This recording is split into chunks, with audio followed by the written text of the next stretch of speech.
The evening felt like any other. A little too quiet, a little too still. My name is Elena Hayes. I'm 29, living alone in a modest townhouse in Des Moines, Iowa, where the nights are often peaceful to the point of discomfort. I've always found solace in silence, but tonight, it felt different. The air seemed thicker somehow, weighed down by an invisible tension I couldn't shake. It was like the world was holding its breath, waiting for something. I sat at my dining table, absently running my fingers over the smooth surface, my thoughts drifting in the usual circles. Work, family. The creeping emptiness of my everyday life. Nothing extraordinary had happened in weeks, and I wasn't expecting anything different today. Then the knock came. Sure. Unexpected. It broke through the silence like a thunderclap, leaving me startled and breathless. Who could it be at this hour? I glanced at the clock, just past 7 p.m. Too late for most deliveries, and there were no visitors I was expecting. Before I proceed, kindly subscribe and comment where you're watching from. I stood, heart pounding, a strange feeling creeping up my spine as I walked toward the door. When I opened it, I was met with the sight of a plain brown package no larger than a book. It was wrapped in unmarked paper, and there was no return address. No name, no indication of who might have sent it. Just the barest sign of life, a simple piece of tape sealing it shut. The moment my fingers brushed the edges of the package, an overwhelming curiosity hit me. A part of me wanted to toss it aside, forget it, and go back to my quiet evening. But another part, the part of me that had always sought answers even when I didn't know what questions to ask, was drawn to it. It felt like a sign, like the universe had just dropped a piece of my past, my future, or maybe even something I never expected to find, right in front of me. I stared at the package for what felt like a lifetime, unsure of what to do. Who sent it? And why was it delivered anonymously? My mind raced, conjuring up every possibility, from a prank to something much darker. I didn't know what I was supposed to feel, but the tension in my chest was unmistakable. The fear, the excitement, it was all tangled together like a knot in my stomach. It wasn't the first time I'd felt this way. I had always been drawn to the unknown, the mysterious, the things no one talked about. And now, it seemed that my curiosity was about to pull me into something much bigger than I was prepared for. The locket felt heavy in my hand as I made my way to the living room, my parents' voices faintly drifting from behind the closed door. The room smelled of old wood and faint traces of vanilla-scented candles. Comforting, familiar, but tonight, it felt like a cage I couldn't escape. I cleared my throat before stepping in. They were sitting on the couch, my mother, Catherine, with her legs tucked beneath her, and my father, Edward, staring absently at the muted television. When I entered, they both turned to me, but it was my father who caught my eye first. He gave a tight-lipped smile, the kind of smile that never quite reached his eyes. Something about it made me nervous, but I pushed the feeling aside. I sat down slowly, the locket now feeling like an unwanted guest in my hand. My heart was beating louder now, my pulse pounding in my ears. I had to know what this meant. "Mom, Dad," I began, my voice unsteady. "I found this. It was in an anonymous package." I showed them the locket, the photo inside still haunting me with its unspoken truth. "It's a picture of our family. But I'm not in it." "Why is that?" Catherine glanced at the locket, her gaze darting away quickly, almost too quickly. She exhaled, as if it had taken everything she had to suppress a sigh. "Oh, that," she said, her voice too calm, too practiced. "That's just a family heirloom. Something passed down from years ago. Nothing special, really. Just a keepsake." I frowned, my grip on the locket tightening. "But I'm not in the picture. And it's so old. Why didn't anyone tell me about it?" My father shifted in his seat, his eyes narrowing slightly as if a shadow passed over them. He looked at the locket, then quickly looked away, his fingers twitching on the armrest, almost like he was trying to hold himself together. I pressed on. "Dad? Mom, this doesn't make any sense. Why haven't I seen this before? Why is this a secret?" Catherine gave a short, forced laugh, clearly uncomfortable. "Elena, you're making too much of this. It's just a trinket, nothing more. Let it go." But I couldn't let it go. Something in my gut told me there was more to this. Much more. "I don't believe that," I said, my voice rising slightly, betraying the fear that was creeping in. I've never seen this before and it's never been mentioned. Why won't you tell me the truth? Before I could say anything else, my father stood up abruptly, his chair scraping harshly against the wooden floor. Without a word, he left the room, walking toward the hallway and disappearing from sight. I stared after him, my breath coming a little faster now. The silence that followed was suffocating. Catherine shifted uncomfortably, avoiding my eyes, her hands twisting nervously in her lap. "Mom?" I whispered, the word trembling in my mouth. "What are you hiding from me?" Her eyes flickered toward me, but she didn't meet my gaze. The room felt too small, too close, as if the walls themselves were closing in on me. The weight of her silence was unbearable, and all the pieces that had been floating just beyond my understanding were suddenly sharper, clearer, more ominous. Why wouldn't they just tell me? Why couldn't they just be honest? The questions hit me like a tidal wave. And with each unanswered one, the weight of doubt grew heavier. I thought I knew my family. I thought I knew everything. But now I wasn't so sure. What else had they kept from me? What else was hidden in the dark corners of our past?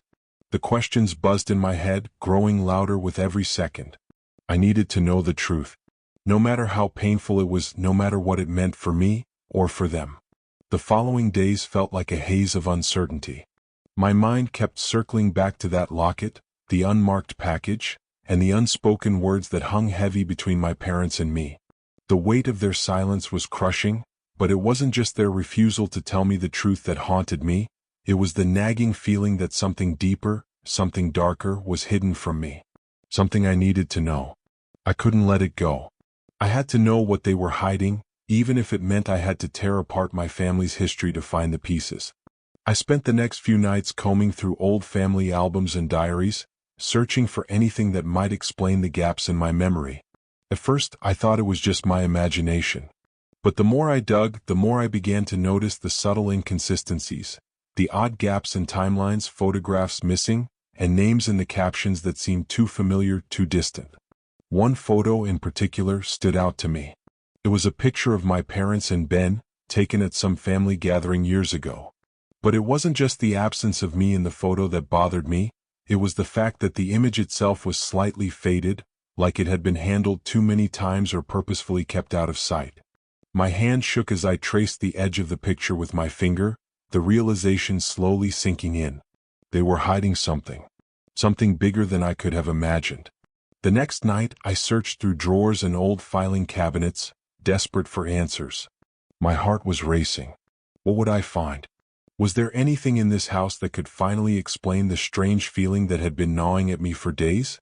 And then, tucked behind a stack of forgotten papers in my mother's old desk drawer, I found it. A letter. Its envelope was thick and heavy, sealed with an emblem I didn't recognize, an old family law firm's crest. My breath caught in my throat. What was this? Why was it hidden here, in the back of a drawer that hadn't been touched in years? I ripped open the envelope with trembling hands, my heart beating erratically as I pulled out the letter. It was addressed to my mother, Catherine, in neat, professional handwriting. My eyes scanned the page, searching for anything that could make sense of the chaos in my mind. The letter was brief, but the words jumped out at me. In regards to the adoption of Elena Hayes, the legal process has encountered certain complications. We have been advised to proceed with caution due to ongoing concerns regarding the child's biological heritage and the involvement of certain parties. Enclosed, please find the documentation necessary to continue with the process. Your cooperation will be appreciated. The rest of the letter was filled with legal jargon I didn't understand. But it was clear enough. Adoption. Legal battle. And my biological heritage being questioned. The words blurred as my vision became clouded with tears. I felt like the ground had been ripped out from beneath me. The truth, the one thing I thought I could always rely on, had just cracked wide open. I read the letter again, but this time I felt the sting of betrayal. Why didn't they tell me? Why was my adoption shrouded in secrecy? The names on the letter were redacted, scratched out in a way that made me feel like I was looking at a puzzle I'd never be able to solve. But the question loomed large. Was I adopted? How could my own parents hide something so crucial? The more I thought about it, the more I realized that every question I asked seemed to lead to another, deeper question. They'd been keeping secrets from me, but the real question now was, why? I closed my eyes, my mind spinning. This wasn't just about a locket or a family heirloom anymore. This was about my very existence. The life I had known, the family I had loved, was built on something that had been carefully hidden away. And now I had to face the truth that might tear everything I thought I knew apart. The air in the room felt colder as the seconds stretched into minutes. I had pushed, prodded, and demanded the truth for what felt like an eternity. But it wasn't until Ben left and the weight of everything I had just learned settled into my bones that I realized my family wasn't going to protect me from the truth anymore. The truth had arrived, whether they liked it or not. I stood by the window, staring out into the darkened world beyond, trying to gather the fragments of my fractured thoughts. My heart raced, not from fear but from the overwhelming sense of betrayal that consumed me. I had been lied to for years, and now it seemed the lies were only just beginning to unravel. The door to the living room creaked open, and I turned to see my mother standing in the doorway, her eyes red and swollen. She hadn't said a word after Ben had walked out, but now she was standing there, her posture hunched as if the weight of the world had finally crushed her. "I need to tell you everything," Catherine whispered, her voice strained with emotion. She took a step forward, her eyes flicking toward the locket on the table. "I should have told you sooner, but I didn't know how." I felt the room close in on me, my heart hammering in my chest as I nodded, silently urging her to continue. She sat down slowly on the couch, her hands trembling in her lap. She seemed smaller somehow, as if the very act of speaking the truth was draining her of everything she had left. "Years ago, Maya, your biological mother, she was a close friend of the family," Catherine began, her voice wavering. "She came to us with a heavy heart. She was in trouble that we didn't fully understand at the time. She had been trying to escape a man, someone dangerous, someone who threatened her and by extension you." I felt my chest tighten. My biological mother, Maya. The name rang in my ears, but I had no memory of her, only stories. Stories that now felt like they were fading into a nightmare. "Maya left you with us," Catherine continued, her eyes distant, as if she was seeing something far beyond the walls of our home. "She told us that your father, your real father, was a man with a dark past. A man who would stop at nothing to get what he wanted. She begged us to protect you, to keep you safe from him. She said that if he found you, if he knew you were alive, he would come for you, and it would end badly for all of us." I couldn't breathe. My whole world was crumbling before me. The father I never knew, the family I had loved, all of it was tangled in secrets and lies. "Who is he?" I managed to whisper, my voice barely audible, the question feeling like a dagger in my chest. "Who was he? What's his name?" Catherine closed her eyes, her hands tightening around the edges of the couch. "His name was Adam Graves," she said, her voice heavy with regret. "He was involved in the criminal underworld, Elena. A part of Maya's life that she wanted to leave behind. But he wasn't done with her, or with you." I stumbled back, my knees weak beneath me. Adam Graves. The name was foreign, but it carried the weight of something terrible. I had heard of criminals before, but nothing had prepared me for the cold reality of knowing that this man, this dangerous, violent figure, was my father. "My mother ran from him," I said, the words tasting bitter as they left my mouth. "She left me here with you, and she disappeared without a trace. Why didn't anyone tell me this? Why was it kept hidden?" Catherine looked down, tears spilling from her eyes. "We had to protect you, Elena. We couldn't let him find you. We couldn't let him drag you into that world. We thought we were doing what was best for you, but the truth is, we've kept you in the dark for far too long." I felt the pain of the truth course through me, each word cutting deeper than I thought possible. My mother had run, not just from him but from everything she was. She had left me behind to shield me from a life I couldn't even comprehend. A life built on violence, lies, and fear. Is he still out there? The question slipped from my lips before I could stop it. The fear that had been growing inside me, the terror that had begun to seep into my soul, was now consuming me entirely. Catherine's face tightened, her eyes flickering with uncertainty. "We don't know, Elena. After Maya disappeared, we tried to move on, to forget the past. But we always knew in the back of our minds that Adam could come back, that he might still be searching for you. My knees gave out and I collapsed onto the couch, my body shaking with the weight of everything that had been thrust upon me. Adam Graves, my father. A criminal. A man capable of unthinkable things. But was he still out there? Was he still hunting me? Is he still a threat to me? The question hung in the air like a ghost. I wasn't sure if I was asking my mother, or if I was asking myself. I didn't know how to face the truth anymore. I don't know, Catherine whispered. But we have to be prepared. If he's still alive, if he's still out there, we may have to confront him. The room felt like it was closing in on me. My whole life had been a lie. I had been living a false reality, one constructed by a family that had hidden the most important truth of all from me. And now the truth had come crashing down around me. What did this mean for me now? I was left with 100 new questions. The most terrifying of them all was the one that kept repeating itself in my mind. Would Adam Graves come for me? Would he destroy everything in his path to find me? I hadn't thought much about it for a few days, at least not consciously. The truth about my adoption, the locket, and the revelation that my biological father, Adam Graves, was a part of the criminal underworld seemed like an impossible nightmare. I had tried to bury it, to keep moving forward, but I couldn't. It clung to me, hovering in the back of my mind like a storm just waiting to break. And I knew deep down that there was more. Much more. Then the phone call came. It was just past midnight. The house was dark and silent, the only sound the steady hum of the refrigerator. I was in bed, my mind restless, tossing and turning with 1,000 unanswered questions, when the shrill ring of the phone cut through the quiet.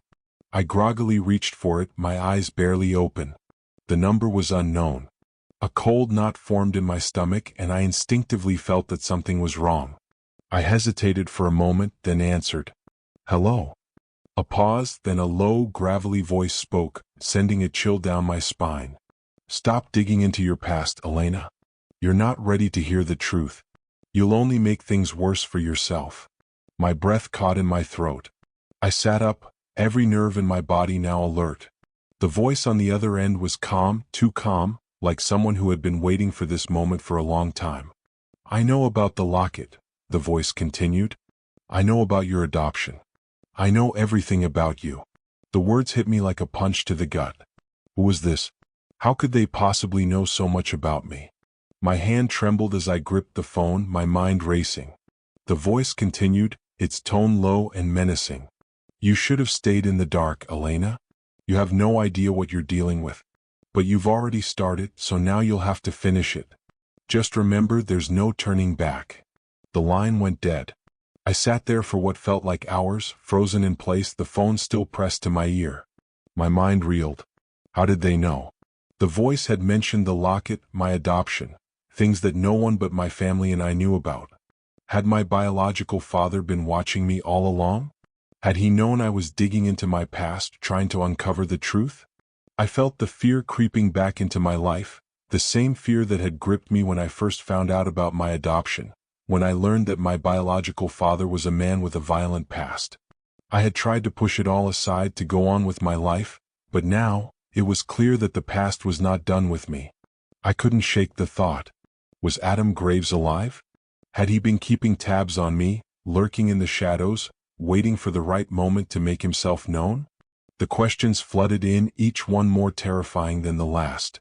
And the worst part? I didn't know who I could trust anymore. Not even my own family. How could I trust them after everything they had kept from me? They had lied, they had hidden the truth, and now I was left to pick up the pieces. I felt betrayed. I felt alone. And I was scared. Scared of what Adam Graves could do.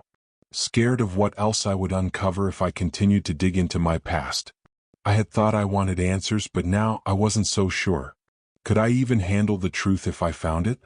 What would happen if I kept going? The fear that had been simmering just below the surface began to boil over. I thought of the phone call, the threat, the chilling sense that Adam was always just a step behind me. And I realized with a sudden clarity that I was no longer in control. This wasn't just about my adoption anymore, it was about survival. Whatever was coming, I wasn't ready for it. And yet, I knew deep down that I couldn't stop. There was no going back. The truth had found its way into my life, and now I had to face it head-on, no matter what the cost. But the question lingered, hanging in the air like a knife over my head. What would happen if I kept uncovering the truth? The night was long. Far longer than I ever imagined it could be. The ticking of the clock on the wall felt deafening in the silence of my room, each second stretching longer than the one before. I tossed and turned, my mind trapped in a maze of questions, fears, and doubts. The phone call, the chilling words, the truth about my biological father, it all spiraled together, leaving me unable to sleep, unable to think clearly. But as the hours passed, something within me solidified. I couldn't run anymore. I couldn't keep hiding from the truth. The fear gnawed at me, but it was no longer the fear of what I might find, it was the fear of not knowing. I had lived my whole life in the dark, clinging to a lie that had protected me but also trapped me. The family I loved had kept secrets from me, dark, dangerous secrets, and now I had to confront them. I had to confront him. I knew what I had to do. The moment I made the decision, the weight of the fear lifted, replaced with something sharper, something colder. A resolve I couldn't ignore. I was going to find Adam Graves. The thought terrified me, but there was no other choice. He was my biological father. He had a past that I needed to understand, to confront. If I didn't, I would never be free of the questions, the uncertainty, the looming threat that had haunted me for so long. The next morning, I approached my parents. They were in the kitchen, my mother brewing her usual cup of tea, her hands shaking ever so slightly as she held the mug. My father was leaning against the counter, his expression unreadable. They knew what was coming. They had to. "I'm going," I said, my voice firm even though my heart was pounding in my chest. "I'm going to confront him. I need to know who he is, what he did, and why you kept me from him. I need to know the truth." My mother's face twisted with a mix of fear and regret. "Elena, you don't understand," she whispered, looking away as if she couldn't bear to look me in the eye anymore. "You don't know what you're asking." "I don't care," I snapped, the anger rising in me again. "I need to do this. I can't keep living in the dark." My father, who had been silent until now, finally spoke up, his voice hoarse. "You don't know what you're walking into. Adam is more than just a criminal. He's connected to people who've been a threat to this family for years. People we've been trying to protect you from. People you can't even begin to imagine." The words hit me like a punch to the gut. My biological father wasn't just some man who had a violent past. He wasn't just a criminal living in the shadows. He was connected, tied to the very people my adoptive family had spent years trying to shield me from. The truth, what I thought was already terrifying, now felt like it had just morphed into something much, much worse. My hands shook as I gripped the edge of the counter, trying to steady myself. "What do you mean connected?" I asked, my voice barely a whisper. "What people? Who is he really, Mom?" Catherine's eyes filled with tears, and she looked at my father as though seeking permission to speak. But my father didn't look at her. He just stared at me, his face pale as if he were seeing a stranger standing before him. "He's tied to a network," Catherine finally spoke, her voice shaking with guilt. "A criminal network that has been involved in things you can't even imagine. Your father wasn't just dangerous to Maya, he's dangerous to everyone around him. He's tied to the very people who..." "Who what?" I demanded, the knot in my chest tightening. "Who have been after you?" "After me? What are you trying to say?" "We had to protect you," Edward finally spoke up, his voice raw. "From him. From them. You're not just in danger from Adam. If you go looking for him, you're walking into something much bigger than just your father. You're walking into a world you won't be able to escape." I stepped back, my mind whirling. Everything was suddenly far more complicated than I ever thought it could be. Adam wasn't just a missing piece of my past. He was tied to something dangerous, something that could destroy everything I knew and loved. I felt the weight of it all bearing down on me. I wanted answers. I needed them. But now, I wasn't sure I was ready to confront the truth. Not the full truth. Not when it could cost me everything. "I have to go," I said again, more quietly this time. I wasn't sure if I was convincing them or convincing myself. "I need to do this." I turned to leave, but before I could step through the door, my mother's voice stopped me. "Elena," she said, her voice pleading, "you don't have to do this. You don't know what you're walking into. Adam is not just any man. He's a shadow, a part of a world that you can't understand. This isn't just about family, it's about survival. Please don't make the same mistake we did. Don't walk into the darkness." Her words echoed in my ears as I stood frozen in the doorway. She was right. I didn't know what I was walking into. I didn't know if I could handle the truth, or if the truth would swallow me whole. But then I remembered the phone call, the voice that had warned me to stop digging. The truth is never easy, Elena. I had already started down this path. I couldn't stop now. But the question lingered in my mind, sharp and heavy. Would confronting Adam Graves end the nightmare, or would it pull me deeper into a world I couldn't escape? I had made my decision, but at that moment, standing on the threshold between my old life and the unknown, I realized something. The past was already consuming me. The question now was, would I let it destroy me, or would I find a way to survive it? I closed the door behind me and took my first step into the unknown. The streets were colder than I remembered. The early morning mist clung to the ground, the faint glow of streetlights barely illuminating the path ahead. My steps felt heavy, almost like I was walking through molasses. Every corner I turned seemed to lead me further into the unknown, deeper into a life I hadn't been prepared for. But the decision had been made. There was no turning back now. I replayed my mother's words in my mind, the fear in her voice, the way she begged me not to go. But it wasn't just fear I heard in her tone, it was guilt. And in that guilt, I found my resolve. Adam Graves wasn't just a man with a dangerous past. He was the architect of a life I had been kept from, a life tangled in a criminal underworld my parents had spent years trying to protect me from. And yet, here I was, standing on the edge, ready to confront the very man who had haunted my past, even though I hadn't known him. I pulled my jacket tighter around me, the chill of the morning biting at my skin. As I walked, I felt the weight of the choices I'd made, each step carrying the burden of a family's secret, and the consequences of unveiling it. The address I had found, somewhere in the city's outskirts, was the only lead I had. My heart pounded in my chest as I approached a run-down building, its windows dark and lifeless. The air around me was thick with unease, the kind of silence that hinted at the danger lurking just out of sight. I paused in front of the door, my breath coming in shallow gasps. This was it. I was about to face Adam Graves.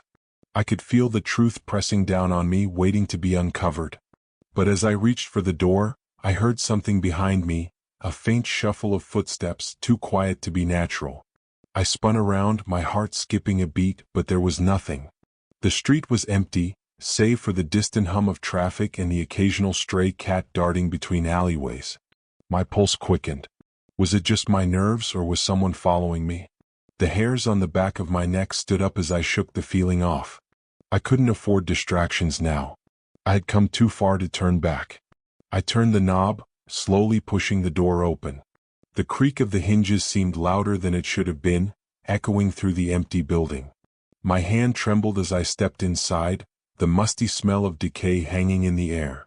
The dim light filtered in from a single window, revealing a barren room with peeling wallpaper and broken furniture scattered across the floor. And there he was, Adam Graves. I hadn't known what to expect, but the man standing in front of me was far more unsettling than I could have imagined. His eyes, dark, cold, studied me with an unreadable expression. He was tall, his presence commanding the room even though he stood perfectly still. I swallowed hard, trying to steady myself. This was it. The moment of truth. "You're Elena," he said, his voice low, gruff, and filled with something dark, something almost amused. I nodded, my throat dry. "You're Adam Graves, my father." The words felt alien coming out of my mouth, like I was speaking someone else's name. A slow, twisted smile curled at the corners of his lips. "You've come a long way, little girl. But you should have stayed in the dark. This life isn't for you. Why didn't you want me to know?" I asked, my voice shaking despite my best efforts. "Why didn't you want me to know the truth?" Adam chuckled, the sound sending chills down my spine. "The truth? The truth's a dangerous thing, Elena. It's a thing that can break you. And I was trying to protect you. The world I've lived in? You wouldn't survive it. Not with that naive heart of yours. I stood my ground, forcing myself to speak despite the terror gripping me. I've lived my whole life in a lie. You can't protect me anymore. He stepped closer, his eyes never leaving mine. You think you're ready for the truth? To face the world that made me who I am? You think your family can protect you from it? The words hit me like a punch to the gut. What was he saying? Was he trying to push me away, or was this something more? Something worse? I don't want to be protected anymore, I said, my voice firmer now, despite the fear clawing at my chest. I want to know who I am. I want to know everything. His gaze softened, just for a second, before the coldness returned. You don't know what you're asking for, Elena. But I can't stop you now. You've already taken the first step into this world. The question is, how deep will you go? And in that moment, standing in the shadow of the man I had never known, the man who had been both my father and my tormentor, I realized something. This wasn't just about Adam Graves. This was about me. About my past. About my choices. I had come this far. I couldn't turn back now. No matter how much it cost me, no matter the danger it might bring, I had to know the truth. But as I stood there, facing my father, I realized this was only the beginning. The question now wasn't just about confronting Adam. It was about what I would do next, and whether the past would destroy me, or whether I would survive it.